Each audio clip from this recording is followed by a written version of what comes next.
Good morning students, how are you all? I hope all you are fine.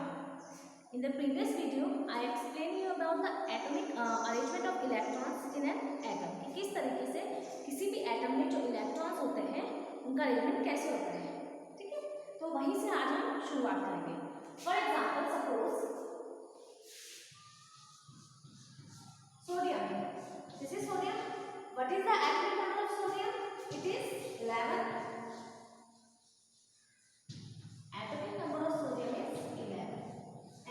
Remember, to draw the atomic arrangement or to obtain the electronic configuration, we must have the number of electrons. And what are the number of electrons? Atomic number is equals to the number of electrons. जितना हमारा किसी भी atom का atomic number होगा उतना ही हमारा कितना होगा, उसमें नंबर ऑफ इलेक्ट्रॉन्स होंगे। So here the atomic number of nitrogen is 11. That means the number of electrons in nitrogen is 11. Number of electrons 11. Its electronic configuration is, I am writing here EC, that is electronic configuration. First we have K shell, then L, then M and N. Okay. Revise the previous concept. In the K shell we have a maximum of 2 electrons. K shell में हमारे सिर्फ 2 electrons हो सकते हैं। Here putting 2. L shell can have maximum of 8 electrons. Here 8 and now 8 plus 2 10. We left with 1 electron. That 1 electron will be placed in M shell. I hope this concept is clear to you that whatever is the atomic number, it is always equal to the number of electrons, and these number of electrons we have to use for using or drawing electronic configuration or electronic arrangement. तो ये atomic electronic configuration किसका है? Sodium को। इसका हम diagram कैसे draw करेंगे? This is our nucleus. इसको कुछ नहीं करना है। K shell में हमारे 2 इलेक्ट्रॉन्स हैं। This is K shell, 2 electrons. L shell 8 electrons, 1 2 3 4 5 6 7 8 and at last we have M shell with 1 electron. ठीक है, M shell में हमारा 1 electron। अब आप सोचोगे कि मैंने ये कॉन्सेप्ट क्यों रिवाइज किया? Says today's topic is valence electron और valence electrons. Valence electron को जानने से पहले हमें इलेक्ट्रॉनिक कॉन्फ़िगरेशन क्लियर होनी चाहिए। Now, what are valence electrons? The electrons which are present in the outermost orbit of an atom is known as valence electrons, or if they are more than 1 electrons then they are known as valence electrons. ठीक है, अब देखिए इसमें जितने भी electrons हैं वो electrons जो सबसे लास्ट ऑर्बिट में होगा, ठीक है। यहाँ सबसे लास्ट ऑर्बिट कौन सा है? K, L और M। तो यहाँ जो लास्ट ऑर्बिट है वो हमारा क्या है? M है। तो दैट मीन्स जो ये M ऑर्बिट है इसमें क्या है, जितने भी इलेक्ट्रॉन्स होंगे वो हमारे क्या कहेंगे? Valence electrons. तो M शेल में यहाँ पे कितने इलेक्ट्रॉन है? ओनली 1। तो this only 1 electron is known as valence electrons. ठीक है, हमें ये नहीं कि ये 8 जो शेल है ये नहीं होंगे, सिर्फ जो हमारे लास्ट में जो हमारा आउटर मोस्ट ऑर्बिट होगा उसमें जो इलेक्ट्रॉन होंगे वो हमारा क्या कहलाएगा? Valence electrons. ठीक है, this is the case of diagram. अगर हम सिर्फ सिंपल इलेक्ट्रॉनिक कॉन्फ़िगरेशन देखें तो देखिए K के बाद L और L के बाद M, तो सबसे लास्ट में कौन है? M। N भी है लेकिन M में क्योंकि कोई इलेक्ट्रॉन है ही नहीं उसे हम कंसिडर नहीं करेंगे। तो M shell, this is our outermost shell, this is our last orbit. ठीक है, इसमें जितने भी इलेक्ट्रॉन्स होंगे, हियर इट इज 1, तो ये हमारा क्या कहलाएगा? Valence electron. अगर कोई दूसरा एटम है जिसका एटॉमिक नंबर कोई दूसरा है, ठीक है, तो उसमें अगर 3 इलेक्ट्रॉन्स होंगे तो these 3 electrons are known as valence electrons. ठीक है, और इन्हीं इलेक्ट्रॉन को हम वैलेंसी इलेक्ट्रॉन्स भी कहते हैं। वैलेंसी क्या होती है ये मैं आपको बाद में बताऊँ। तो valency electrons because these electron decide the valency of an element. ये जो आउटरमोस्ट ऑर्बिट में जितने भी हमारे इलेक्ट्रॉन होंगे वही डिसाइड करेंगे कि जो एलिमेंट है उसकी वैलेंसी क्या है। आई होप ये आपको क्लियर हो गया होगा। बहुत ध्यान से आपको पता है क्योंकि इसके बेसिस पे आपको न्यूमेरिकल्स आगे स्टेप में है। तो what are valence electron? The electrons which are present in the outermost orbit, जो इलेक्ट्रॉन आउटर मोस्ट मतलब सबसे बाहर वाले ऑर्बिट में जितने इलेक्ट्रॉन्स होंगे वो हमारे क्या कहलाएंगे, valence electrons. And these are electrons are also known as valency electrons since they decide the valency of an atom. किसी भी एलिमेंट की जो वैलेंसी होती है वो वैलेंस इलेक्ट्रॉन डिसाइड करते हैं, इसलिए हम उन्हें क्या बोलते हैं, वैलेंसी इलेक्ट्रॉन्स भी कहते हैं। Now one more important thing, while making chemical bonds or during a chemical reaction only these electrons take participate। ठीक है, हमने अभी आयंस पढ़े थे प्रीवियस चैप्टर में, उसमें क्या था, sodium ion, chlorine ion. Sodium ion है अपना 1 इलेक्ट्रॉन देता है, क्लोरीन है 1 इलेक्ट्रॉन लेता है। तो वो कौन से इलेक्ट्रॉन देते हैं, वो इलेक्ट्रॉन जो उसके लास्ट ऑर्बिट में होते हैं। ठीक है, तो जब भी केमिकल फॉर्मेशन होता है, दो एलिमेंट मिलके एक नया कॉम्बिनेशन क्रिएट करते हैं, उसमें सिर्फ ये जो लास्ट वाला एलिमेंट है, जो लास्ट वाला इलेक्ट्रॉन है लास्ट ऑर्बिट में, जो हमारे बैलेंस इलेक्ट्रॉन होंगे वही पार्टिसिपेट करते हैं।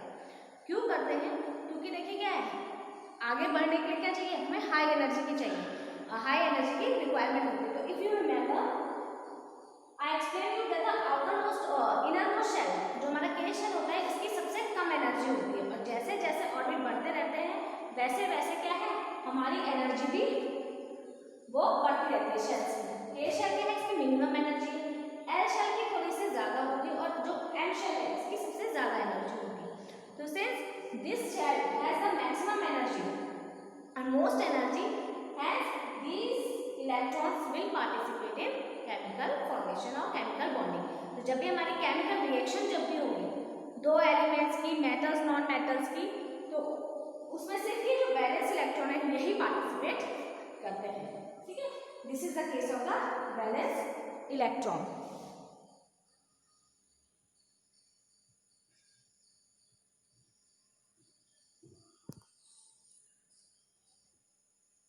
Now how can we find the number of valence electrons in an atom और इन एन एलिमेंट। तो इसके लिए आपको क्या है, first of all you have to know the atomic number. अगर हम नॉर्मली क्वेश्चंस में पूछा जाए कि बताइए इसमें कितने वैलेंस इलेक्ट्रॉन्स हैं, तो आपको पहले एटॉमिक नंबर जरूर दिया होगा।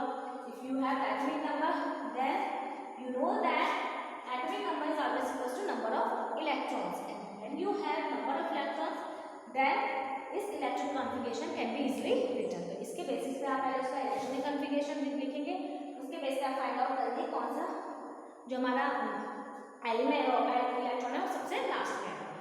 ठीक है, now let do one more example. ठीक है, वी आर प्रोवाइडेड विद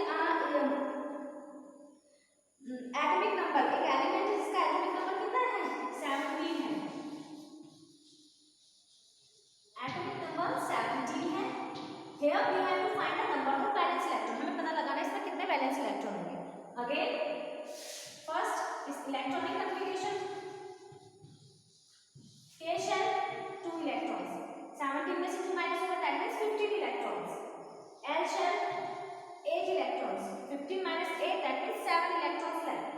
और है M shell, नाउ लेट्स यहाँ पे कितने हमारे इलेक्ट्रॉन्स आ गए, 7। तो since M shell is the outermost shell, यहाँ पे भी आप देख सकते हैं कि जो हमारा M shell है वही सबसे लास्ट में है। इस केस में जो हमारा वैलेंस इलेक्ट्रॉन होंगे वो कितने होंगे, दैट इज 7। यही 7 में हो जाएंगे हमारे number of valence electrons. I hope the concept of valence electron or valence electron is clear to you. The valence electrons are also known as valence electrons as the valency of an element is decided on the basis of valence electron. कितने valence electron है उसके basis पे ही किसी भी element की valency क्या होती है ये हम डिसाइड करेंगे। And what is valency, it will be explain in the next video. Now noble gases, ठीक है, नोबल गैसेस या इनर्ट गैसेस का होता है, या हम इनको न्यूट्रल गैसेस बोल सकते हैं। तो न्यूट्रल से आपको क्या समझ में आता है, न्यूट्रल मीन्स कोई रिएक्शन नहीं, कोई चार्ज नहीं। Noble gases, noble gases, inert gases और न्यूट्रल गैसेस में हमने बोलते हैं। तो बेसिकली क्या होता है, हमारे पास कुछ गैसेस इसलिए बोलते हैं, हमारे पास एलिमेंट्स होते हैं जिनको मेटल और नॉन मेटल की कैटेगरीज में क्लासिफाइड करते हैं, उनपे ही क्या है, एक ग्रुप है हमारा, ठीक है। वो गैसेस का ऐसा ग्रुप है जिसमें क्या होता है, ओनली गैसेस होती हैं। कैसी गैसेस है, इनर्ट और नोबल, दैट मीन ऐसी गैसेस है जो नॉर्मली हमारी केमिकल रिएक्शन में पार्टिसिपेट नहीं करती है। अब वो गैसेस केमिकल रिएक्शन में पार्टिसिपेट क्यों नहीं करती है, since they have their outer most orbit completely filled. If you remember in the case of electronic arrangement, I explained you that the maximum number of electrons that can be put या that can be placed in a shell is 8, ठीक है। Other than k shell, अगर हमारा k shell है तो उसमें हम 2 electrons ही डाल सकते हैं मैक्सिमम, बट अगर हमारा l shell है उसमें हम 8 इलेक्ट्रॉन्स डालेंगे, m shell है उसमें भी हम 8 इलेक्ट्रॉन्स डालेंगे, ठीक है, maximum. Although the capacity of m shell is to accommodate 18 electrons, m shell में हमारे 18 इलेक्ट्रॉन्स रह सकते हैं, लेकिन हम उसमें 8 shell ही डालेंगे, 8 इलेक्ट्रॉन्स डालेंगे, because putting having an 8 electrons in the outermost orbit make an atom or element more stable। कि 8 इलेक्ट्रॉन्स होने से क्या होता है, कोई भी एलिमेंट और एटम जो है हमारा स्टेबल होता है, ठीक है। तो यहाँ पे हमारे पास कुछ ऐसे एलिमेंट्स हैं जो किसी दूसरे एलिमेंट के साथ कंबाइन नहीं करते, ठीक है। अब ये हमारे कौन कौन से, नॉर्मली ये हमारे क्या होते हैं, गैसेस होती है, गैसेस की फॉर्म में है। तो कौन कौन सी होती है, हमारी होती है helium, neon, argon, this is helium, neon, argon, krypton,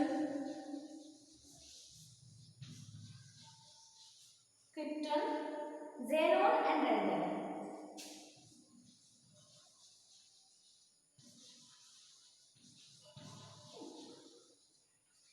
These 6 are radon, okay।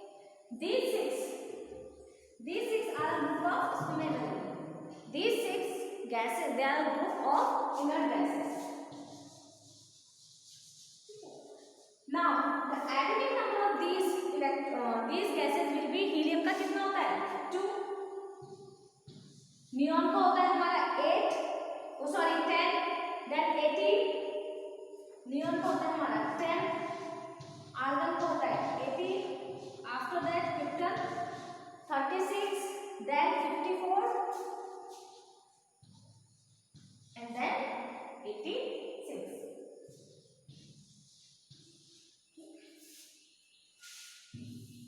Now this is our inert gases and अब उनका क्या है, एटॉमिक नंबर। नाउ इनका जो इलेक्ट्रॉनिक कन्फिगरेशन होगा, ठीक है, वो कुछ इस तरीके से होगा,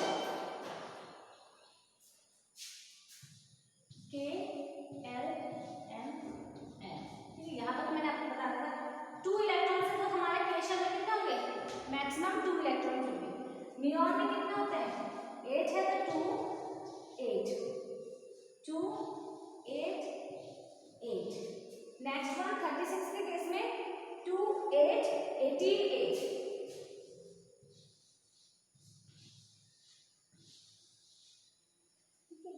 ज़ेनॉन के केस में 2 8 18 18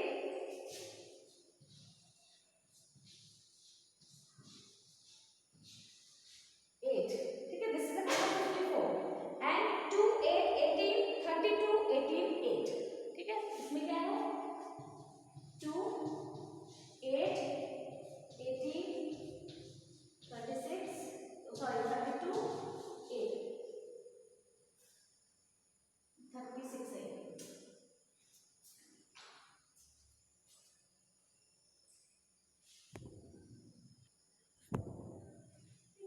यहाँ पे इसकी कैलकुलेशन करेंगे तो दिस इज 18, ठीक है।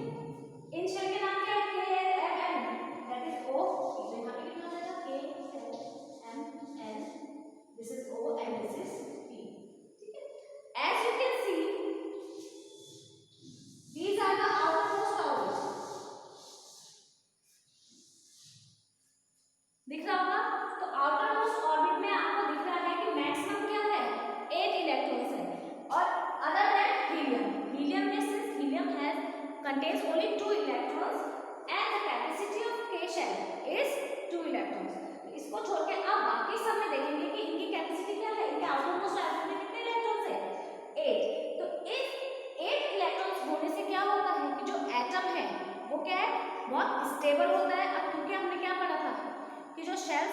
में मैक्सिमम कितने इलेक्ट्रॉन्स होने चाहिए? 8 इलेक्ट्रॉन। 8 इलेक्ट्रॉन से कम होंगे हमारी बैलेंस, ठीक है। 8 इलेक्ट्रॉन से कम होने पे क्या है, वो रिएक्ट करेंगे। लेकिन अब यहाँ पे क्या है, ये 8 मीन्स वो कम्प्लीटली फिल है। दैट मीन्स अगर किसी क्लास में हमारी जैसे सपोज क्लास की स्ट्रेंथ 40 स्टूडेंट्स की है, तो कम्प्लीटली और हमारी क्लास में 40 स्टूडेंट्स बैठे हुए हैं, तो हमें एक्स्ट्रा बच्चों की जरूरत तो है नहीं, ठीक है। और क्योंकि वो कम्प्लीटली फिल्ड है, हमें 40 ही रिक्वायरमेंट है, तो हम एक बच्चे को बाहर भी नहीं भेजेंगे, हम क्यों अपने में कमी करेंगे, ठीक है, क्योंकि हमें 40 तो चाहिए। दैट्स वाई, क्योंकि इनका क्या है, कम्प्लीटली फिल्ड है, इनका अपना काम पूरा हो रखा है, ठीक है। इसीलिए ये क्या है, इनर्ट गैसेस है, क्योंकि क्या है, इनका जो आउटर मोस्ट ऑर्बिट है वो कम्प्लीटली फिल्ड है। कम्प्लीटली फिल्ड होने का क्या मतलब है कि they can neither give the electron और नॉट टेक द इलेक्ट्रॉन, ना तो इलेक्ट्रॉन्स देंगे ना वो इलेक्ट्रॉन्स लेंगे। और जब इलेक्ट्रॉन्स देने या लेने की कोई बात नहीं होगी तो वो किसी भी चीज़ में पार्टिसिपेट नहीं करेंगे। आई होप आपको इतना क्लियर हो गया होगा कि since their outer most orbit is completely field, ठीक है। अभी मैंने आपको क्या बताया था, वैलेंस इलेक्ट्रॉन क्या होता है, the electrons which are present in the outermost orbit and only those valence electrons will participate in chemical reaction। जब भी केमिकल रिएक्शन होगी, देखिए इलेक्ट्रॉन्स का काम क्या है, रिएक्शन करना, केमिकल रिएक्शन करना, सिंगल एटम में किसी दूसरे के साथ मिक्स करके कुछ नया क्रिएट करना। तो क्योंकि वैलेंस इलेक्ट्रॉन ही होते हैं जिनके कारण क्या केमिकल रिएक्शंस होती हैं, और वैलेंस इलेक्ट्रॉन्स क्या होते हैं, जो हमारे आउटर मोस्ट ऑर्बिट में इलेक्ट्रॉन्स होते हैं। लेकिन यहाँ आप अगर देखेंगे तो इनका जो आउटर मोस्ट ऑर्बिट है वो कम्प्लीटली फिल्ड है, तो दैट मीन्स वो अपने आप में क्या है, कंप्लीट है, ना उन्हें इलेक्ट्रॉन्स देने की जरूरत है ना उन्हें इलेक्ट्रॉन्स लेने की जरूरत है। That's why these gases they are known as inert gases, neutral gases और नोबल गैसेस। कि ये क्या है, ऐसे गैसेस हैं जो किसी भी कॉम्बिनेशन या किसी भी केमिकल रिएक्शन में पार्टिसिपेट नहीं करेंगे। आई होप इतना आपको क्लियर हो गया। वन मोर इम्पॉर्टेंट थिंग, जो हमारी केमिकल रिएक्शंस होती है वो क्यों होती है, ठीक है। Na पॉजिटिव और क्लोरीन नेगेटिव होता है, क्यों, क्योंकि Na को देने की जरूरत होती है और क्लोरीन को लेने की जरूरत होती है। इसीलिए क्या है, वहाँ पे क्या होता है, हमारा गिव एंड टेक प्रोसेस होता है, जिसके कारण केमिकल रिएक्शंस होती है। लेकिन यहाँ पे क्या है, ना इसे देना है ना लेना है, तो ये क्या है, किसी भी तरीके के केमिकल रिएक्शन से दूर है। तो है these six gases they do not participate in the chemical reactions as they have their outermost orbit completely filled। उनका जो outermost orbit है वो completely filled है।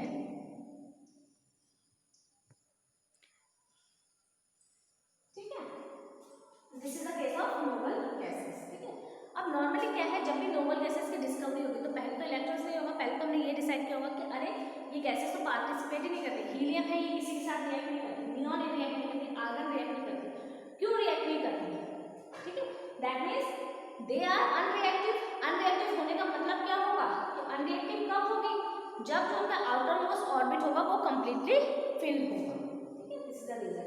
नेक्स्ट वन थिंग, देखिए अभी प्रीवियस वीडियो में जब मैंने बताया था कि 8 इलेक्ट्रॉन मैक्सिमम होने चाहिए, उससे क्या होता है, जो हमारा ऑर्बिट है या हमारा एटम है वो स्टेबल होता है। But in case of helium जो 2 इलेक्ट्रॉन्स हैं, अगर किसी एटम में 2 इलेक्ट्रॉन्स हैं तो वो भी स्टेबल होगा, बट उसके लिए कंडीशन ये है कि उसमें सिर्फ K शेल ही होना चाहिए। ऐसा नहीं है कि उसमें L शेल भी है और तब हम इसमें तो वो ज़्यादा स्टेबल हो जाएगा, नहीं।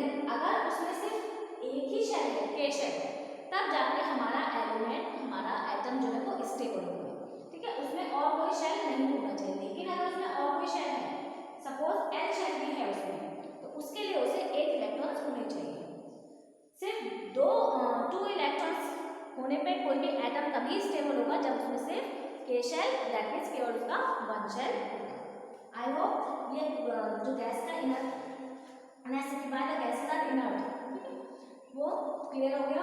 One more important thing, since these gases are unreactive और we can say individual, oh sorry stable, तो ये कहा जा सकता है क्योंकि ये अनरिएक्टिव है, ठीक है।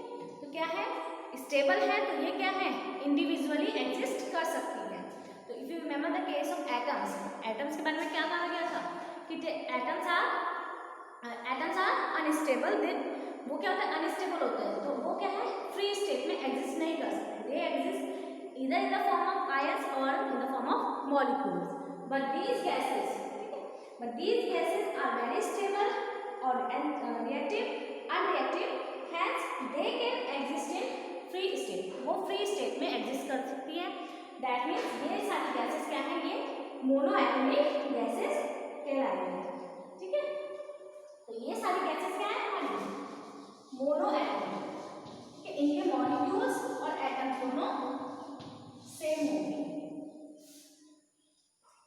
ठीक है, फॉर एग्जांपल इनको हम रिप्रेजेंट कैसे करेंगे, इनका हीलियम का representation Ne, He, neon, argon, that is krypton, that is xenon, that is radium. ठीक है, तो इनका जो एटम होंगे और मॉलिक्यूल दोनों सेम होंगे. अगर आपको याद हो तो ऑक्सीजन का एटम क्या होता है O, लेकिन उसका मॉलिक्यूल क्या होता है O2. ठीक है, क्योंकि ऑक्सीजन क्या है वो एज अ मॉलिक्यूल O2 की फॉर्म में एग्जिस्ट करता है. ठीक है, सल्फर का और एटम क्या है S, लेकिन सल्फर का मॉलिक्यूल क्या होता है S8. This is only for revision. तो these gases they are very reactive, they are very unreactive and hence can exist in the free state. और इनको मोनोएटॉमिक गैसेस बोलते हैं या मोनोएटॉमिक बोलते हैं और इनके एटम्स और मॉलिक्यूल्स दोनों सेम होते हैं. Now the last topic of today is cause of the chemical reaction. देखिए अभी मैंने आपको क्या बताया था कि सोडियम आयन है, क्लोरीन आयन है, सोडियम लेगा क्लोरीन लेगा तो वो कुछ नया एलिमेंट या कंपाउंड क्रिएट करेंगे. मेन रीजन ये है, देखिए कोई भी एटम है, ठीक है, वो अनस्टेबल होता है, तो उसे स्टेबल होने के लिए क्या है किसी दूसरे के साथ रिएक्ट करना पड़ता है. और वो रिएक्शन कैसा होगा, ठीक है, वो that reaction is responsible for the chemical reaction. ठीक है, जितने भी हमारे चारों तरफ एलिमेंट्स होते हैं वो कैसा चाहते हैं कि हम लोग स्टेबल हो जाए. अब स्टेबल होने के लिए क्या होता है, उनको क्या चाहिए. अब stable, what is the meaning of stable? It means having maximum 8 electrons in their outermost orbit. ठीक है, तो स्टेबल का मतलब क्या है कि उनका जो outermost orbit है वो completely filled होना चाहिए, तभी जाके वो स्टेबल होंगे. Now अब कोई एलिमेंट है other than these gases, ठीक है, हीलियम ये नोबल गैसेस को छोड़ के अगर मैं किसी दूसरे एलिमेंट की बात करूँ, ठीक है, तो कुछ एलिमेंट्स ऐसे होंगे जिनमें एक्स्ट्रा एलिमेंट्स होंगे. ठीक है, अब यहाँ पे हम तीन केसेस शेयर करेंगे. फॉर एग्जांपल हमने लिया है डिसिकेशन, एल्शन, एमिशन. इसमें अपनी मर्जी से मैं कुछ भी लिख रही हूँ, यहाँ पे किसी एलिमेंट का नाम है. ठीक है, first, second and third.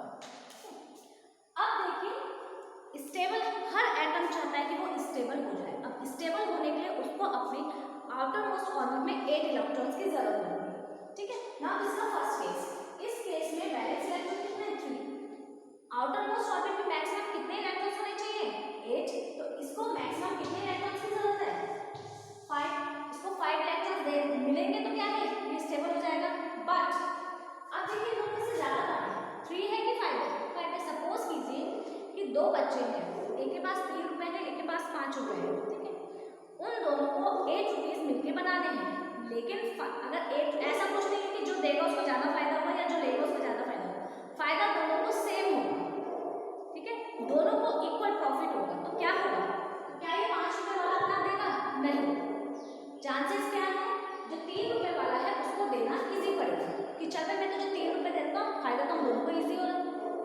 What it, आप मेरा कहने का मतलब ये है कि जो कम होंगे, ठीक है, 4 से अगर कम है वैलेंस इलेक्ट्रॉन्स तो वो क्या करेंगे, देंगे का मतलब वो लूज करेंगे इलेक्ट्रॉन्स.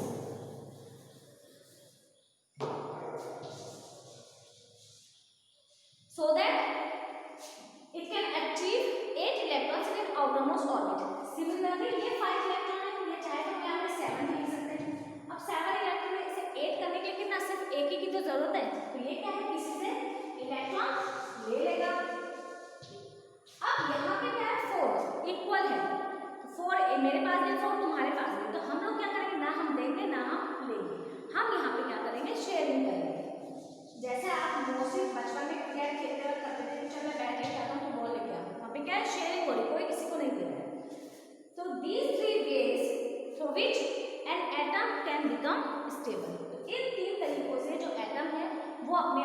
स्टेबल बनाता है। कौन से 3 तरीके?